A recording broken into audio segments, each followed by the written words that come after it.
Hello everyone and welcome back to another episode of Liza Unplugged. So, election ahi ase aru election related jothesthokini information moi apnalokor agot already provide korisu. Tare majo jodi eta duta roi jay moi ako ahim immediately apnalokok information kini di jam. Eti ami jete vote dibole jam, we need to have an agenda for voting. We all have an agenda for voting. Aru amar agenda is dependent on future. Mane future ot amar kenokwa kaam hobo. Ekhon notun sarkar ami jete gothon korim, he sarkar khone bhobisotot amar kenokwa kaam kori dibo. Aru a futuristic aspect is dependent on our past experiences. Je past ot amar kenokwa kaam kori dise ba kenokwa kaam kori dibo. Hoy nai?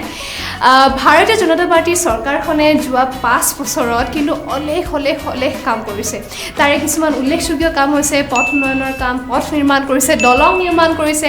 শিক্ষাৰ্থীসকলক laptop scooty free education free uniform free books provide কৰিছে মহিলাসকলক আৰ্থিক সাহায্য প্ৰদান কৰিছে in fact বৃদ্ধ লোকসকলকো বহুতখিনি সাহায্য প্ৰদান কৰিছে তাৰপিছত আমাৰ যোনখিনি এণ্টাৰপ্ৰেনিয়ৰশ্বিপ নতুন এণ্টাৰপ্ৰেনিয়ৰ্ছ যিখিনি ওলাইছে তেখেতসকলক সাবসিডিজ আৰু স্কিমছ প্ৰভাইড কৰিছে আৰু ইনফেক্ট গভৰ্ণমেণ্ট সেক্টৰত বহুতখিনি জব ওলাই দিছে যাতে নতুনখিনি আমাৰ যিসকল নিবনুৱা আছিলে তেখেতসকলে এংগেজ হ'ব পাৰে গড় হত্যা বন্ধ হৈছে and that is one of the most important sector কিন্তু গড় হত্যা was one of the most wrong thing mane suppose say devastating thing that was happening in Assam but that has stopped tar logot junbur illegal encroachers junbur asile hekhini jagat hekhiniu amar usor ahi paise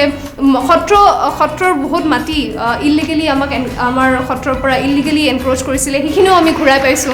tar bisot amar jehokol khilonjia lok asile tekhethokole bhumi patta paise juntu bhoy sage kiman bochor dhore tekhethokole he bhoytor pora bhugi asile he bhoytor pora mukto hoise eta nirapotta paise eta hokaf paise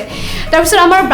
banpani to amar অসমৰ sage kiman bochor puroni কিমান শ বছৰ পুৰণি এটা সমস্যা এই সমস্যাটোৰ সমাধান ওলাইছে যোৱা 5 বছৰৰ আৰু ইনফেক্ট কামিং 5-6 ইয়াৰ্ছত এই সমস্যাটো যোনটো সমাধান ওলাব আই হোপফুলি ফিংগাৰ্স ক্ৰছ যে 100% সাকসেসফুল হৈ যাব কৃষি বিভাগত আমি যদি চাও আমাৰ এগ্ৰিকালচাৰাল সেক্টৰ অসমৰ আমাৰ agricultural sector has developed to আ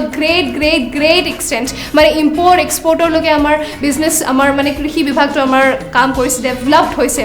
এই সকলোবোৰ এসাইড ৰাখি আমি যদি চাও নিৰাপত্তা সিকিউৰিটি যোনটো আমাৰ আগতে আমি শুনিছিলো ইনসাৰ্জেন্সি হৈছিলে তাৰ পিছত আমাৰ ডেকয়টি লুটপাট হেবোৰ আজিকালি আজি দিনত আমি শুনিবলৈ নাপাওঁ তাৰ পিছত ঘৰ দিছে ইলেক্ট্ৰিচিটি দিছে আজি সাকি মই লিষ্টখন যদি মাতি থাকো একফালৰ পৰা খতমেই নহব আদিৰ পৰা অন্তলৈকে মই যদি বিচাৰিবলৈ যাওঁ মানে শেষ নহব সঁচাকে সো মই যে ইমানখিনি বস্তু মেনশন কৰিছো এই কাৰণ মই ভাবো যে পাষ্ট এক্সপেৰিয়েন্সেস ইজ ভেৰি ইম্পৰ্টেন্ট যেতিয়া আমি এটা ডিসিশন লওঁ যে পাষ্টত কেনেকুৱা কাম কৰিছে হেতু বহুত গুৰুত্বপূৰ্ণ আৰু মইতো আগতেও কৈছো আপোনালোকক আৰু কৈ আহি আছো এতিয়াও কম যে ওয়াইজলি ডিসিশন ল'ব ফিউচাৰটো আমি চাব লাগিব আৰু ফিউচাৰটো যেতিয়া আমি চাম পাষ্টত কেনেকুৱা কাম কৰি দিছে আমাক পাষ্টৰ পৰা এই যোনখিনি কাম হৈ আছে ফিউচাৰত আমাক কেনেকুৱা এটা ৰিজাল্ট দিব হেইটো আমি ক্যালকুলেট কৰিব লাগিব ইলেকশ্যন আহিছে আৰু মই ভাবো যে এজ আ ৰেসপন্সিবল সিটিজেন মই যিমানখিনি ইনফৰমেশ্যন জানো আৰু this R positive good will information সেইকাৰণে মই ভাবিলোঁ যে ইমিডিয়েটলি মই আপোনালোকক আহি এইখিনি মই দি থৈ যাওঁ মই কোৱা নাই যে মোৰ ওপৰতে গোটেইখিনি মানে তুমি ক'লে হ'ব নেকি নহয় নিজেও চাওক নিজেওতো গম পাব চালে পঢ়িলে ইনফৰমেশ্যনবোৰ ল'লে গম পাব গুগলটো আছে ইণ্টাৰনেট জিন্দাবাদ anyway see you the next time ভোট দিবলৈ কিন্তু যাব আৰু লগতে মাস্কখন পিন্ধি যাব it's compulsory see you the next time by